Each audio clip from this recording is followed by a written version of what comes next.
Alhamdulillah, alhamdulillahi rabbil alamin.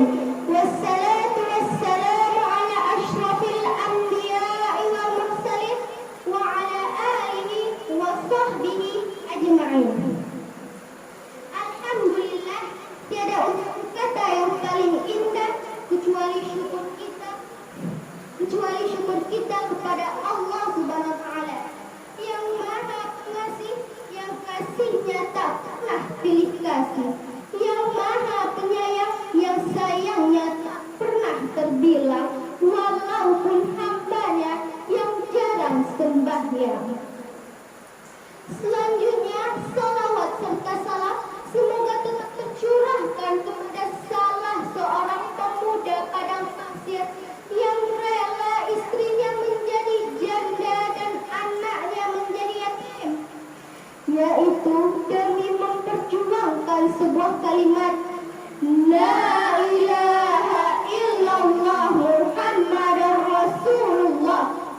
Beliau tidak lain dan tidak bukan, yaitu Nabi Muhammad sallallahu alaihi wasallam.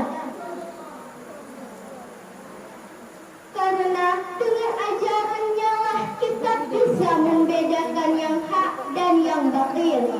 Yang saya hormati Dewan Juri yang adil dan bijaksana, kaum muslimin, muslimat, teman-teman seperjuangan, dan kepada protokol yang telah memanggil nama baik kami untuk menyampaikan sebuah pidato yang bertema keutamaan membaca Al-Quran. Akhi, ukhti, kesayangan Abi dan Umi, Al-Quran diturunkan untuk dibaca oleh setiap umat muslim, direnungkan dan dipahami maknanya, sehingga menjadi hujjah di hadapan Tuhan yang memberi syafaat atau pembela bagi hari kiamat. Allah Subhanahu wa taala telah menjamin bagi siapa yang membaca Al-Quran dan mengamalkan isi kandungannya tidak akan celaka di akhirat.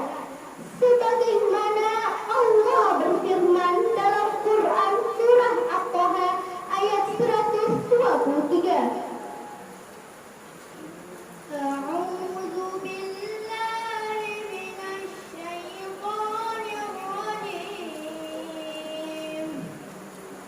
Bismillahirrahmanirrahim.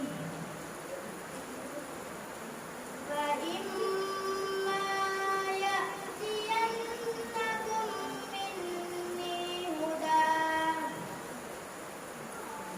faman ittaba'a hudaya fala yadhillu wa la yashqa.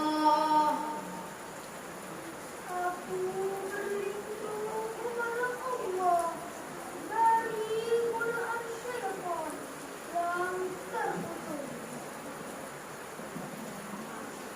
dengan menyebut nama Allah yang Maha Pengasih lagi Maha Penyayang.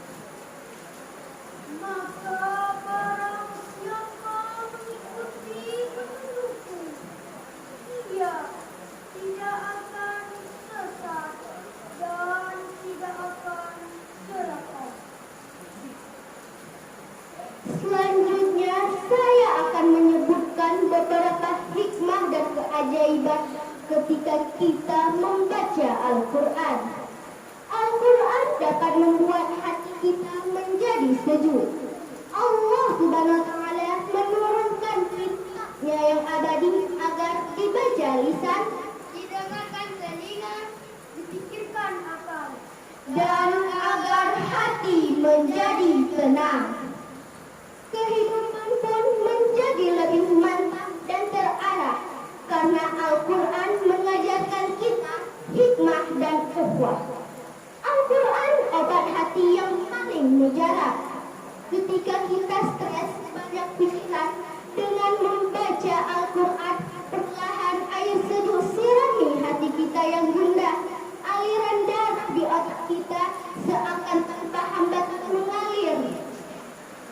pikiran kita pun menjadi lebih jernih.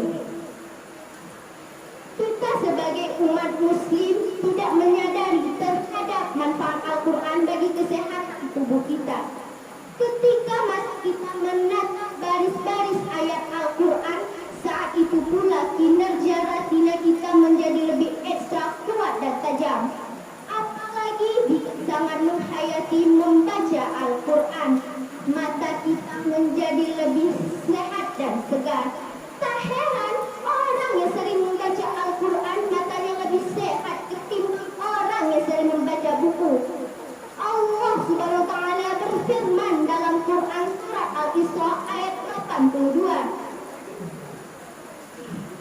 Wa nunazzilu minal Qur'ani ma huwa shifaa'un wa rahmatun lil mu'minin. Wa rahmatun lil mu'minin wa la yazidu adh-dhalimina illa khasara. Shadaqallahul 'azim. Kami menurunkan Al-Quran, sesuatu yang menjadi penawar dan rahmat bagi orang-orang yang beriman. Sedangkan bagi orang yang zalim, Al-Quran itu hanya menambah kerugian. Maha benar Allah atas segala firman-Nya. Salih salihah insya Allah penghuni syurga.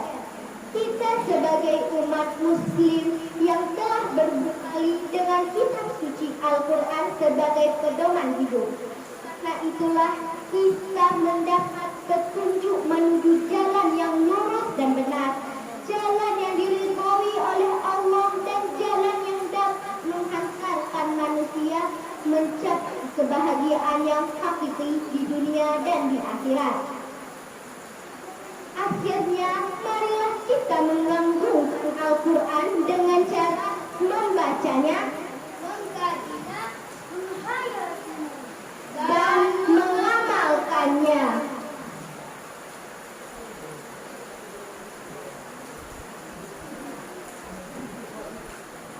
Mungkin hanya ini yang dapat kami sampaikan. Terima kasih atas segala perhatian. Mohon maaf atas segala kekurangan. Rujuk kesukaan. Kilat kesuat. Walaupun bila kau tingkat. Semoga bermanfaat bagi generasi muda. Akhir kata, wassalamualaikum warahmatullahi wabarakatuh.